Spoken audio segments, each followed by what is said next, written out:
Welcome to study निक्स पे मैं संतोष sir आपका स्वागत करता हूं। तो दोस्तों आप लोग कैसे हैं? उम्मीद है बहुत ही अच्छे होंगे और अच्छे से अपनी तैयारी कर रहे होंगे। तो चलिए फ्रेंड, आज के लेक्चर में हम मैथ का मॉक टेस्ट लेंगे। देखते हैं कितने लोग कितना क्वेश्चन सही करते हैं। ये जो आपका टेस्ट हो रहा है फ्रेंड्स, वो आने वाले सभी एग्जामों के पॉइंट ऑफ व्यू से हो रहा है। तो चलिए स्टार्ट करते हैं। देखिए आपके सामने क्वेश्चन नंबर फर्स्ट आ चुका है। इसको आप लोग सॉल्व करिए। देखिएगा बहुत ही अच्छा क्वेश्चन है। क्वेश्चन क्या है? दो संख्याओं का अनुपात 2:3 है और दोनों संख्याओं में 8 जोड़ने पर अनुपात 3:4 हो जाता है। तो उन दोनों संख्याओं का योग क्या है? यानी योग क्या है हमें यही बताना है। तो जब भी फ्रेंड इस टाइप का क्वेश्चन रहेगा तो देखिएगा यहाँ पे जो दिया है संख्याओं का अनुपात 2:3, तो यहाँ पे ऐसे लिख लेंगे। उसके बाद क्या करेंगे? फिर देखिए फ्रेंड्स, 8 जोड़ना है तो सबसे पहले ये वाली वैल्यू लिखिएगा। यानी क्या हो जाता है? 3:4 हो जाता है। ठीक है, अब देखिएगा इन दोनों में अंतर देखेंगे तो एक का है, यहाँ भी आपका एक का अंतर है। यानी एक की वैल्यू क्वेश्चन में कितना दिया है? 8 दिया है। तो जब भी इस टाइप का क्वेश्चन रहेगा तो आप लोग ऐसे सॉल्व करिएगा। अब देखिएगा एक की वैल्यू 8 है। अब 8 को क्या करेंगे? 2 में भी मल्टीप्लाई कर देंगे और 3 में भी मल्टीप्लाई कर देंगे। अगर हम 2 में मल्टीप्लाई कर देते हैं तो 8 दूनी 16, यानी पहली संख्या आपकी 16 आ गई। उसके बाद 8 का अगर हम 3 में मल्टीप्लाई कर देते हैं तो 8 त्रिक 24, यानी दूसरी संख्या आपकी आ गई क्या? 24 आ गई। अब देखिएगा दोनों संख्याओं का योग पूछा है, तो अब क्या करेंगे? इन दोनों को काउंट कर देंगे तो दोनों का योग क्या हो जाएगा? अब चलिए 16 और 24 को काउंट करेंगे तो आपका क्या हो जाएगा? 40। यानी दोनों संख्याओं का योग आ गया आपका 40। यही हो जाएगा इस क्वेश्चन का राइट आंसर। तो हमारे किस ऑप्शन में है? अगर देखा जाए तो आपके ऑप्शन ए में है, जो हो जाएगा इस क्वेश्चन का राइट आंसर। तो चलिए फ्रेंड अगला क्वेश्चन देखते हैं जो कि बहुत इंपॉर्टेंट है, उसको सॉल्व करते हैं। चलिए फ्रेंड, क्वेश्चन नंबर दूसरा भी आपके सामने आ चुका है। इसको भी आप लोग सॉल्व करिए। देखिए क्वेश्चन क्या है? एक दुकानदार एक कैमरे के अंकित मूल्य पर 10% छूट देता है।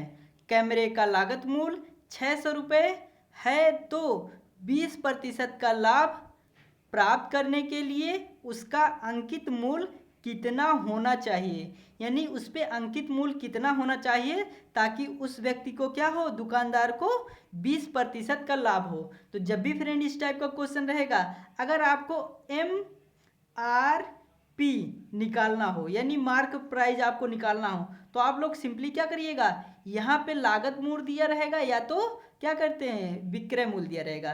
तो लागत मूल्य आपका कितना है? यानी क्रय मूल्य आपका कितना है? 600 रुपये। तो यहाँ पे आप लोग 600 रुपये लिखिएगा। उसके बाद देखिए फ्रेंड्स, ये आपका लागत मूल्य है। अब यहाँ पे मल्टीप्लाई, अब देखिएगा 20% का लाभ हो रहा है, तो अगर 20% का लाभ हो जाएगा तो 100 में 20 को काउंट कर देंगे तो आपका कितना हो जाएगा? 120। उसके बाद फिर क्या करेंगे? भाग किसके करेंगे? अब देखिएगा छूट हो रहा है ना 10% का, तो 100 में से 10 को माइनस कर देंगे तो बचेगा कितना आपका? 90 बचेगा। कितना बचेगा? 90। अब देखिएगा इसको सॉल्व करिएगा तो 0 से 0 कट जाएगा, 3 से करिएगा इसको तो 3 त्रिक का क्या होता है? 9 होता है। 3 से इसको कर देंगे, 3 दूनी 6 होता है। उसके बाद फिर 3 से कर देंगे, 3 चौके 12। अब 4 और यहाँ पे देखिएगा यहाँ पे कितना बचा है? 2। उसके बाद 2 जीरो है तो 2 जीरो, उसके बाद यहाँ पे 4 का मल्टीप्लाई कर दीजिएगा तो 4 दूनी क्या हो जाएगा? 8 हो जाएगा। यानी 800 हो गया। 800 रुपये क्या होगा? ये मार्क प्राइज होगा फ्रेंड्स। ये ध्यान रखिएगा, हमने अभी क्या निकाला है? Mark price. तो हमारे किस ऑप्शन में है? अगर देखा जाए तो आपके ऑप्शन ए में है, जो हो जाएगा इस क्वेश्चन का राइट आंसर। तो चलिए फ्रेंड इसी सीक्वेंस में बढ़ते हैं क्वेश्चन नंबर 3 के पास। चलिए फ्रेंड क्वेश्चन नंबर 3 भी आपके सामने आ चुका है। इसको भी आप लोग सॉल्व करिए। देखिएगा बहुत ही अच्छा क्वेश्चन है। सबसे पहले आप लोग वीडियो को पॉज करिए और इस क्वेश्चन को सॉल्व करिए। चलिए फ्रेंड आप लोगों ने सॉल्व कर लिया होगा। देखिए क्वेश्चन में क्या है? x बराबर 3, y बराबर कितना है? सॉरी, x बराबर 4 है, y बराबर 3 और 3x प्लस 4y बराबर 12 समीकरणों के ग्राफ से बने त्रिभुज का क्षेत्रफल ज्ञात कीजिए। यानी इस ग्राफ से बने त्रिभुज का क्षेत्रफल हमसे पूछ रहा है। तो सबसे पहले आप अगर आप लोग ग्राफ बनाएंगे तो एक लाइन ऐसे खींचेंगे और दूसरी लाइन आप लोग ऐसे खींचेंगे। ये कौन सी लाइन होगी? ये आपकी x लाइन होगी। और ये कौन सी होगी? ये आपकी y लाइन होगी। अब देखिएगा इसमें कितना है, ध्यान दीजिएगा। इसमें आपका देखिएगा फ्रेंड्स, यहाँ पे x की वैल्यू क्या दिया है? 4। कितना दिया है? 4। ठीक है। तो अब देखिएगा x वाली वैल्यू यहाँ पे होगी। देखिएगा यहाँ पे 1 लिखिएगा, यहाँ पे 2, यहाँ पे 3, यहाँ पे 4।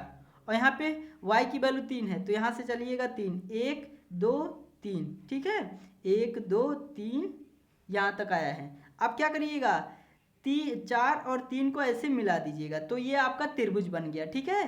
तो अब देखिएगा कौन सा त्रिभुज होगा, इसको मानेंगे a और इसको मानेंगे b, और ये वाली इस वाले कोने को मान लेंगे o। तो यानी हमें त्रिभुज a b o का क्षेत्रफल निकालना है। तो बताइए त्रिभुज का क्षेत्रफल क्या होता है? अगर ये समकोणीय त्रिभुज है, इसका होता है क्या? अगर समकोणीय त्रिभुज रहेगा तो 1/2 लंबाई आपका कितना है? लंबाई मान लीजिएगा या ऊंचाई मान लीजिएगा, बात एक ही है। तो यानी 4 है, उसके बाद फिर मल्टीप्लाई ये वाला ब्रेथ कितना है? 3 है, तो यानी 3 का मल्टीप्लाई कर देंगे। ठीक है। अब इसको सॉल्व करिएगा तो 2 से 2 दूनी 4 हो जाएगा, और 2 और 3 का मल्टीप्लाई कर देंगे तो आपका क्या हो जाएगा? 2 3 दूनी 6 वर्ग वर्ग इकाई होगा। क्या होगा? वर्ग इकाई, क्योंकि वर्ग इकाई में आपका आंसर दिया है। तो हमारे किस ऑप्शन में है? अगर देखा जाए तो आपके ऑप्शन सी में है, जो हो जाएगा इस क्वेश्चन का राइट आंसर। ठीक है फ्रेंड्स। देखिए फ्रेंड्स, यहाँ पे ध्यान दीजिएगा, यहाँ पे जो दिया है वैल्यू, यहाँ पे देखिएगा, ये जो y के मल्टीपल में होगा यहाँ पे y में चलाएंगे, और जो x के मल्टीपल में होगा उसको x में चलाएंगे। ठीक है। चाहे इससे सॉल्व करिए चाहे इससे सॉल्व करिए, बात एक ही है। ठीक है फ्रेंड्स। तो ये क्वेश्चन आई होप आपको समझ में आ ही गया होगा। तो चलिए अगला क्वेश्चन देखते हैं, क्वेश्चन नंबर 4। चलिए फ्रेंड, क्वेश्चन नंबर 4 भी आपके सामने आ चुका है, इसको भी आप लोग सॉल्व करिए। देखिए क्वेश्चन में क्या है, ए बी और सी एक कार्य को 6 दिनों में पूरा कर सकते हैं यदि ए बी से 2 गुना तेजी से और सी से 3 गुना तेजी से कार्य कर सकता है। ठीक है। तो सी अकेले उस कार्य को कितने दिनों में पूरा कर सकता है? यानी सी अकेले उस कार्य को कितने दिन में पूरा करेगा, यही आपसे पूछ रहा है। तो जब भी इस टाइप का क्वेश्चन रहेगा तो आप लोग सिंपली क्या करिएगा, यहाँ पे लिखिएगा फ्रेंड्स, पहले ए, उसके बाद बी, उसके बाद सी। ठीक है। ये टोटल कार्य करेंगे तो कार्य 6 दिन में समाप्त हो जाएगा। अब देखिएगा ए बी से 2 गुना है, तो यहाँ पे अगर ए की वैल्यू क्या होगी मान लेते हैं, और देखिएगा सी से क्या है 3 गुना है। तो चलिए अगर हम सी को मान लेंगे 2, ठीक है, तो 2 का 3 गुना यहाँ पे लिखेंगे तो क्या हो जाएगा 6। उसके बाद अब देखिएगा, अब ये दुगुना है, ए देखिएगा फ्रेंड्स, बी क्या है, बी जो है ए का आधा है, यानी अगर मान लेते हैं इसको 3, तो 3 का ये क्या हो जाएगा 2 गुना, यानी ए की कार्य क्षमता बी से क्या है 2 गुना है, और ए की कार्य क्षमता सी से क्या है 3 गुना है। तो आपको दिख ही रहा होगा, ठीक है, किससे है, सी से 3 गुना है, दिख रहा है। अब देखिएगा फ्रेंड्स, ये आपका क्षमता हो जाएगा, क्या हो जाएगा, कार्य क्षमता हो जाएगा। अगर कार्य की बात करेंगे तो कार्य हो जाएगा ए का 2 और बी का तो 3 ही रहेगा, और सी का क्या हो जाएगा आपका 6 हो जाएगा, यानी कार्य आपका हो गया 6 हो गया, यानी ए का 2, बी का 3 और सी का क्या हो जाएगा 6 हो जाएगा। अब देखिएगा फ्रेंड्स, क्वेश्चन को सॉल्व करेंगे किसके अनुसार, जैसे हमारा इसका कार्य वाला जो फार्मूला रहता है उसी कॉन्सेप्ट पे हम सॉल्व करेंगे। जैसे अब पूछा है क्या, ए अकेले उस कार्य को कितने दिनों में पूरा कर सकता है, आपसे यही पूछ रहा है। ठीक है, सॉरी यहाँ पे सी पूछा है, हम ए बोल दिए हैं। सी अकेले उस कार्य को पूरा कितने दिनों में करेगा। तो सबसे पहले अगर सी का पूछेगा तो ए और बी के कार्य के क्षमता को काउंट कर देंगे, यानी 1/6 + 3। ठीक है। अब देखिएगा यहाँ भी देखिए टोटल की वैल्यू टोटल की वैल्यू 6 दिया है, तो यहाँ पे x मल्टीप्लाई कर देंगे। उसके बाद प्लस, अब दो सी का पूछा है और सी का कार्य क्षमता 2 है, तो यहाँ पे लिख दीजिएगा 2x लिख दीजिएगा और बराबर कर दीजिएगा 1/6 के। ठीक है, यही आपका कॉन्सेप्ट है। अब इसको आगे सॉल्व करिएगा तो ये हो जाएगा 9x, यानी यहाँ पे आपका ये हो जाएगा 9x, और 9x और 2x का एलसीएम क्या हो जाएगा 18x हो जाएगा। ठीक है फ्रेंड्स, अब देखिएगा 9 दूनी 18 और 2 का ऊपर मल्टीप्लाई कराएंगे तो 2x होगा। ठीक है, सॉरी 2 होगा। अब प्लस करिएगा, यहाँ पे देखिएगा 2 से 18 को काटेंगे, दोनों 18 यानी 9 होगा, बराबर 1/6 के हैं। ठीक है फ्रेंड्स, अभी आपको दिख रहा होगा, अब दिख रहा है। अब देखिएगा इसको यहाँ पे सॉल्व करते हैं तो 2 और 9 को काउंट कर देंगे तो आपका 11 हो जाएगा। ठीक है, और बटे में आपका क्या हो जाएगा 18x, बराबर आपका क्या हो जाएगा 1/6। अब इसको सॉल्व करिएगा, 6 त्रिक 18, अब 3 यहाँ पे, अगर x को इधर ले जाएंगे तो ये 3 यहीं पे रहेगा, यानी x बराबर आपका क्या आ गया 11/3। ठीक है, x की वैल्यू आ गई। अब पूछा है c अकेले। ठीक है, तो c का कार क्या है 6, तो इसमें आप लोग क्या कर दीजिएगा 6 का मल्टीप्लाई कर दीजिएगा, तो यहाँ से आपको निकल जाएगा क्या वो कितने दिनों में कर सकता है। तो करिएगा, 3 से सॉल्व करिएगा, 3 दूनी 6 और 11 दूनी 22, यानी वो कितने दिनों में सॉल्व कर सकता है कार को, कितने दिनों में 22 दिनों में सी कर सकता है।